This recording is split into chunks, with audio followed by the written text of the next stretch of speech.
It has been 9 years since the talented folks at Rocksteady have shipped out a new game.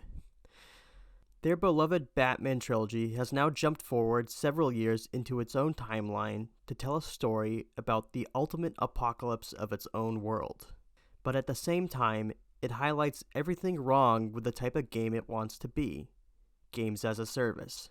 Games as a service is a new frontier in gaming that I believe consumers are already sick of. When games like Destiny, Fortnite, Call of Duty Warzone have dominated for years at this point, trying to establish your own foothold in this competitive market rarely ever succeeds. Avengers could not do it. One of the most popular film franchises ever could not do it. BioWare, who made two of the biggest RPG trilogies of all time, Mass Effect and Dragon Age, failed with Anthem. So why, oh why, does the industry want to keep pushing the live service aspect? It is such a gamble, and to succeed it needs several pieces: a dedicated player count, content, and a good endgame loop. Does Suicide Squad Kill the Justice League do this successfully, or has Warner Bros. Pushed one of its biggest IPs too far? Well, folks, let's get into it. Graphics. This game looks fantastic. The city of Metropolis is fully detailed and built with a lot of hard work and care. The characters look amazing and are masterfully animated, captured, and are extremely lifelike. Captain Boomerang and Harley Quinn stand out the most, putting their best characteristics forward when adding to whatever scene they participate in. I believe developers have finally stepped up their game with a new generation of consoles, and Kill the Justice League takes full advantage of the current hardware. The combat is flashy, colorful, and emphasizes the chaos of battling Brainiac's forces. The environment is massive and filled to the brim of expert knowledge of the DC Comics universe of superheroes and villains. Each cutscene is crafted in such a way that helps it engage its audience and invests you into its oddball story. He's ran out the door! Somebody stop him!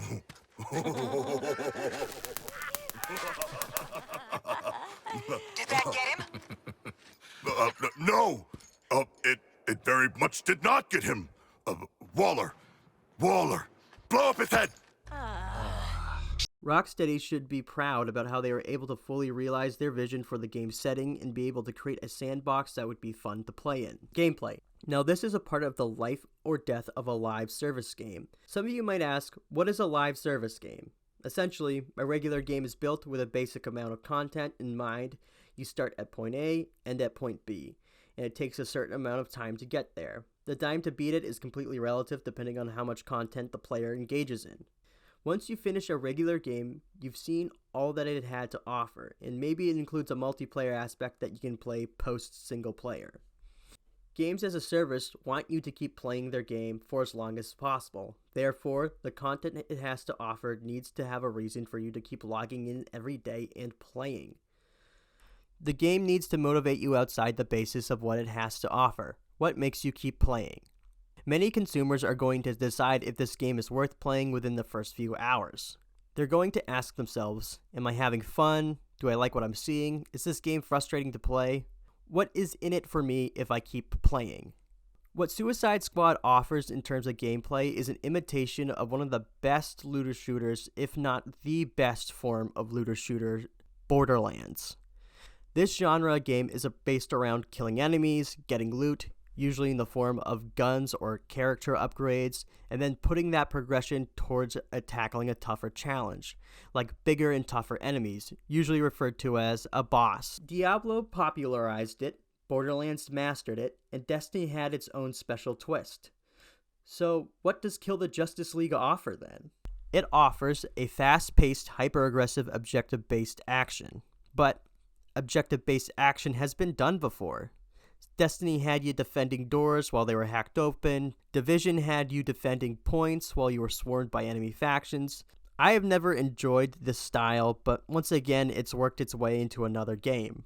You'll find yourself defending data points, destroying incubators, saving civilians, stealing enemy intel, causing chaos with Gizmo's deadly vehicles, and helping Ivy's giant carnivorous plant wipe out enemy forces. These are all fun at first and introduce a degree of variety to the overworld mission structure, but eventually it becomes too repetitive.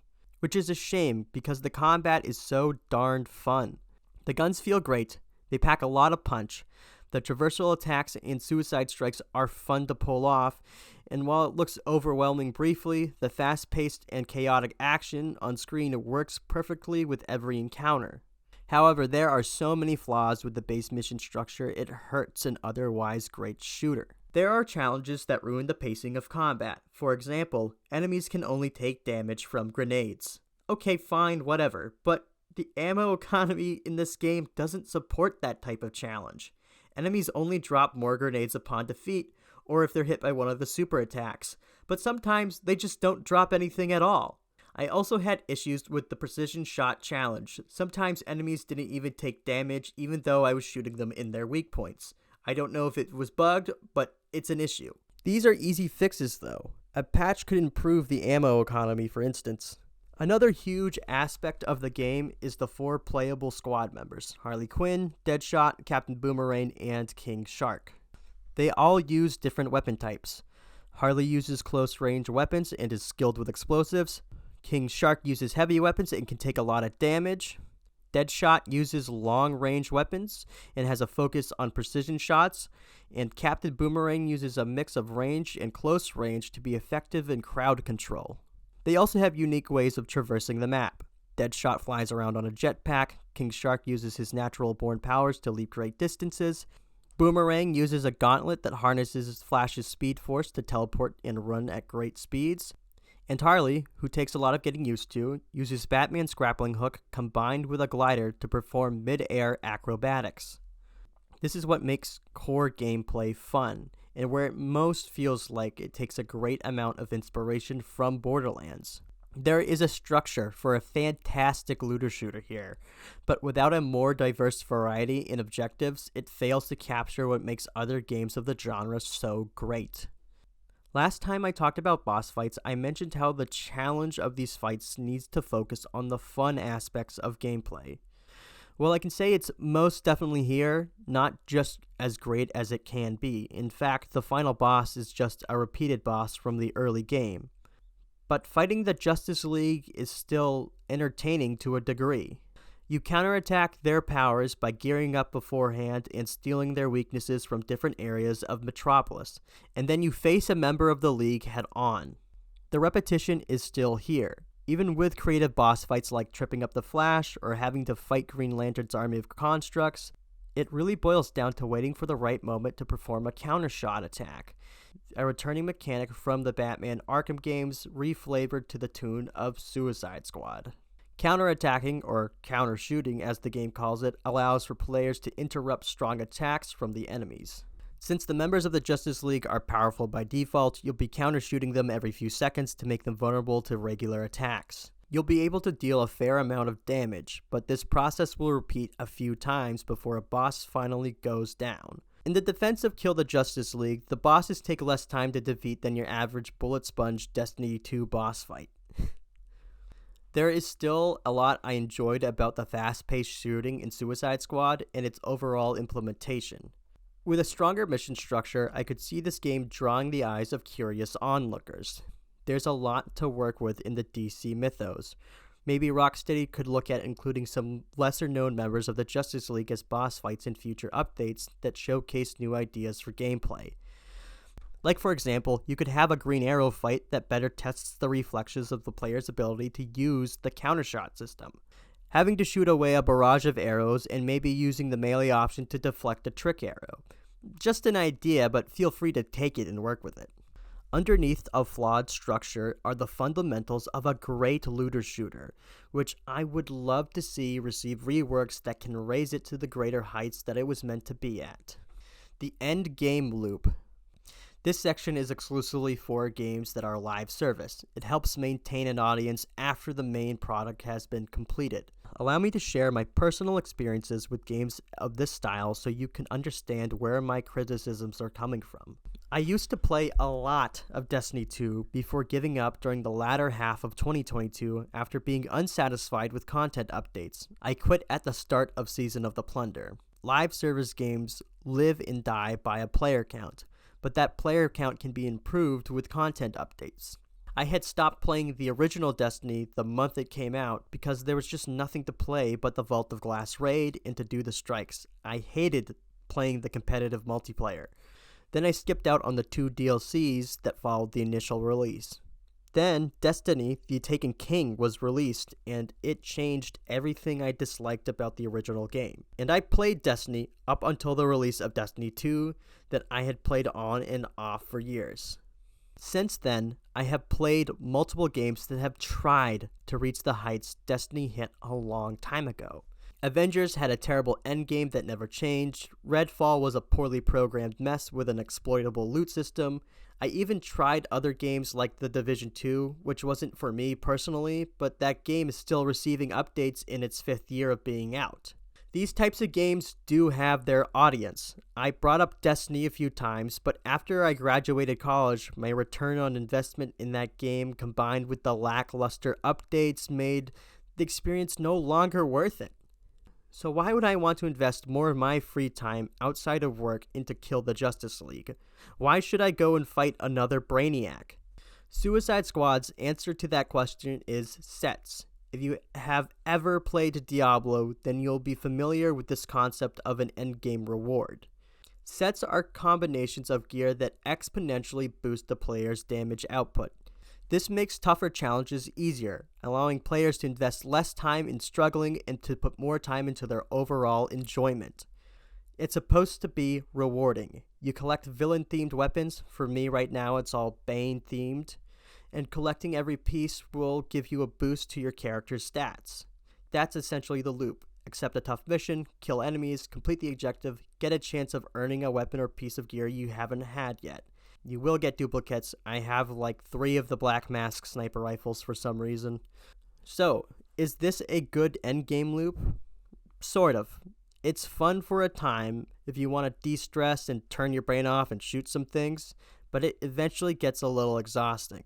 We have been promised free story content updates along with free playable characters. With Season 1 around the corner, we can look forward to adding Joker to our squads. I still think one character and map a season isn't going to help much. There will be other content like new boss fights, but let's hope they can change it up and not be repeats of fights we've already done. This was present in the Avengers game, and it's what killed the endgame experience for me personally. I'll tell you what, when updates come out for this game, I'll check them out and make a short form review on it, just so we can keep track on this game's overall state. Because in the end of the day, I want this game to succeed the best it can. Story. This story has seen its fair share of controversy. Set in the same universe as the Batman Arkham video games, Kill the Justice League takes place presumably 5 years after the events of Scarecrow's terrorizing of Gotham City in Arkham Knight. The squad is formed by Amanda Waller-led Argus, along with Colonel Rick Flag, to establish a team of villains to counteract the forces of an alien invasion led by the world-destroying Brainiac, the smartest being in the universe. The Justice League was there when the invasion started, and all but Wonder Woman were compromised. This world has nearly lost all its protectors. The apocalypse of the Arkham universe has begun. The cast of the game really elevate an otherwise depressing event in a beloved universe. Watching as your favorite heroes succumb to the effects of the Brainiac mind control is upsetting, but at the same time, watching Task Force X, or the Suicide Squad, go from not trusting one another to developing camaraderie is quite nice. As honorable warriors, we will show proper respect to this fallen hero by... Show a little class, man. Holy shit. Congratulations. Makes sense. The motion capture team at Rocksteady did a wonderful job translating the characters' personalities into the game, and some of the best work I've seen since 2022's God of War Ragnarok. Each actor delivers a great performance. Particular standouts are the cast of the squad themselves, Tara Strong, Daniel Lapine, Bumper Robinson, and Joe Sanoa, or Samoa Joe if you follow pro wrestling. They all do an excellent job of embodying their respective characters and create a team chemistry similar to James Gunn's Guardians of the Galaxy, or even his own interpretation of the Suicide Squad. Deborah Wilson, who you may know from Jedi Fallen Order and Jedi Survivor, Destiny 2 The Witch Queen, and Call of Duty, plays Amanda Waller, and expertly so. Zara Fazal delivers an emotional performance as Wonder Woman, and even with a small amount of screen time, it is one of the better iterations I've seen in a while. The late great Kevin Conroy plays Batman for one last time, and his masterful line delivery reminds me of why I love his Batman so much. I'm gonna miss him. There's a lot more actors present in this cast with smaller roles who are masters of their work, like Nolan North, Corey Burton, Jason Isaacs, and Scott Porter.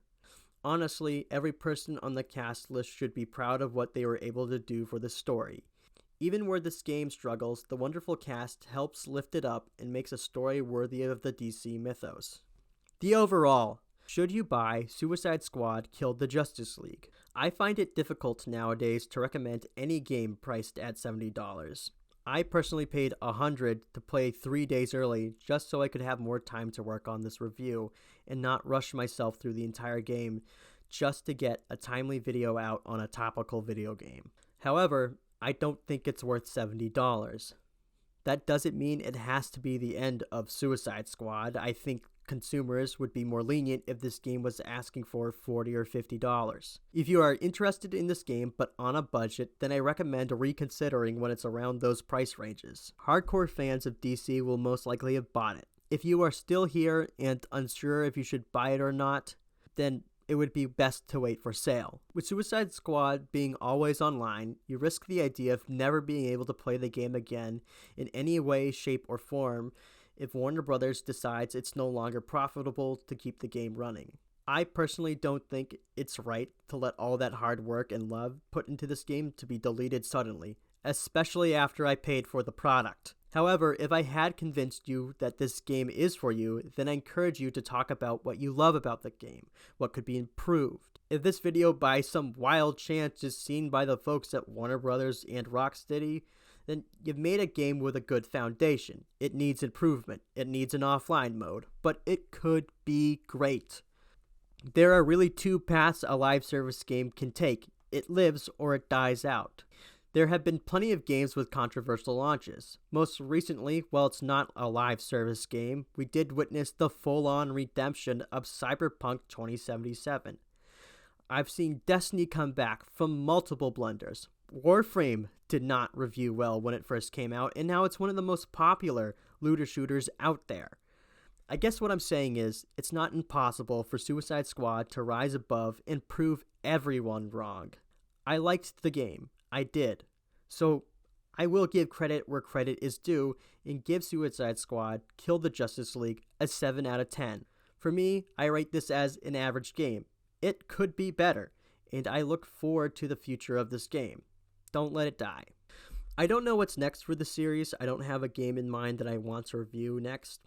Like after RoboCop, I knew I was going to review Suicide Squad. But I am so grateful that if you're at this point in the video and still watching, you're still here.